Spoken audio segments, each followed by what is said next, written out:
Hi, welcome to New Orleans Insider Tours. Right now we're in Elk Place between Tulane and Canal. It's a great place, a little bit of traffic, so bear with us here. There's 70 plaques on this Bicentennial walk that showcase the history of New Orleans up till 1976.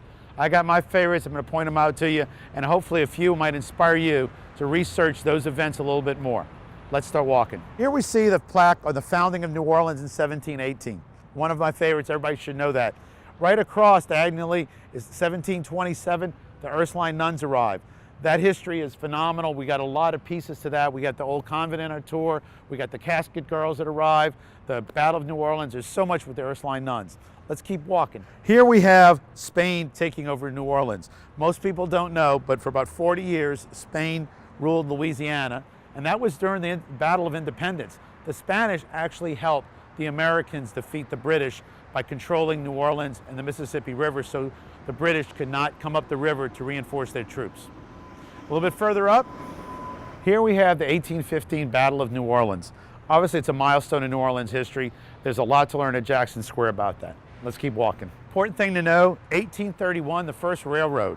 This goes from New Orleans to the lake. People love to go out to the lake on those hot summer days to listen to music and catch a cool breeze blowing off the lake, because you know New Orleans gets hot during the summer. In the middle of the Bicentennial Walk is a great monument to women who served in our military. It starts with informing you about World War I, the waves, the WACs, the Air Corps, nurses. Women play such a vital role in defending our country, and this is a little street that gives a little bit of tribute to them.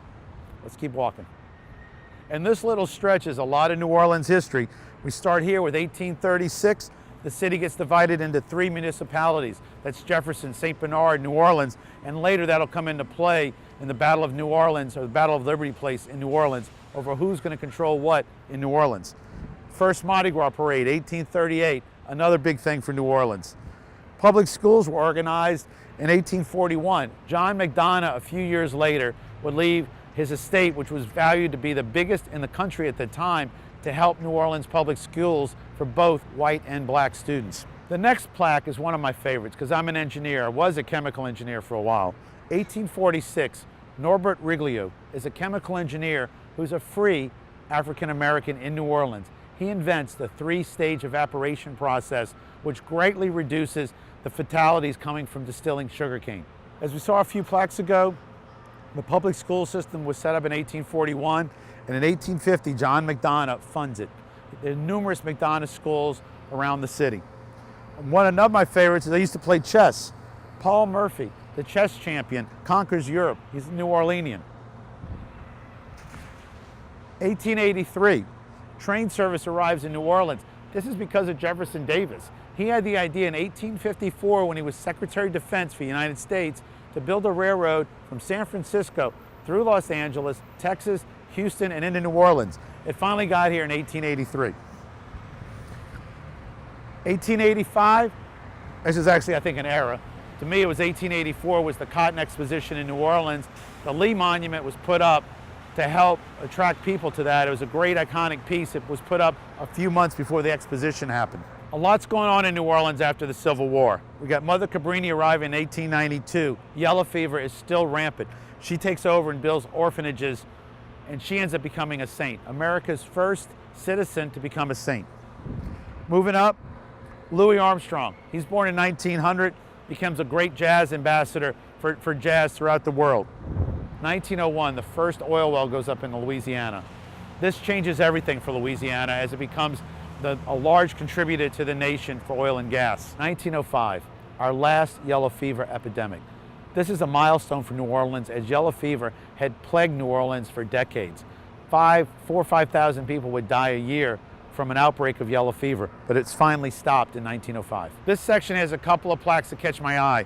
1910, E.D. White from Louisiana becomes Supreme Court Justice of the United States. 1911, Mahalia Jackson is born. E.D. White is best known for striking down the laws that disenfranchised black voters. Mahalia Jackson became a civil rights movement advocate with her gospel music. She stayed true to gospel, recorded about 45 albums with Columbia, a phenomenal singer, and there's the Mahalia Jackson Center here for Performing Arts in New Orleans. And this section here, what catches my eye is 1927, the Great Flood of Louisiana and the Mississippi River Valley. They actually blew up a hole in the levee south of New Orleans to relieve the pressure so that New Orleans wouldn't flood.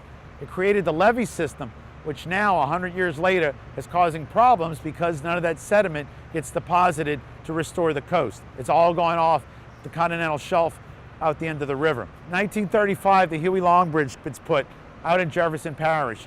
Massive bridge across the Mississippi. Phenomenal benefit to rail traffic. This last set of plaques, I'm going to cover everything because this is all recent New Orleans history that's impacting our lives today. 1946, Chet Morrison was elected mayor of New Orleans. 1954, the Supreme Court says you got to desegregate schools, but he refuses to desegregate schools. And in 1960, Ruby Bridges gets escorted by federal marshals under the order of President Eisenhower to McDonough School, and that was the beginning of desegregation of schools in New Orleans. 1958, the Mississippi River Bridge opens right here in downtown. 1961, Victor Skiro gets elected mayor. He is known for doing a lot of great things. He put through that desegregation of schools. He turned Poydras Street into commerce. He had the vision for the Superdome. The Saints arrive. Bacchus Parade gets started. Mardi Gras gets re-envisioned. 1965, during his administration, Hurricane Betsy hits. Massive hurricane, one of the worst that directly hit New Orleans before Katrina, which actually hit Mississippi. Moon Landrieu gets elected mayor in 1970. He's also brings on some of Mayor Skiro's vision of getting the dome completed, the Saints. A lot of other issues come up with the French Quarter and how we're going to transform the city. The dome opens in 1975. Massive structure there that has done so much for New Orleans. The Saints, other events that have happened here, brought in so much tourism. This ends the walk of the bicentennial celebration of 1976 in New Orleans. But since then, over 40 years of history has transpired. We hope this inspires you to learn a lot more about New Orleans. It's a great city with a great history, and let's keep walking through New Orleans.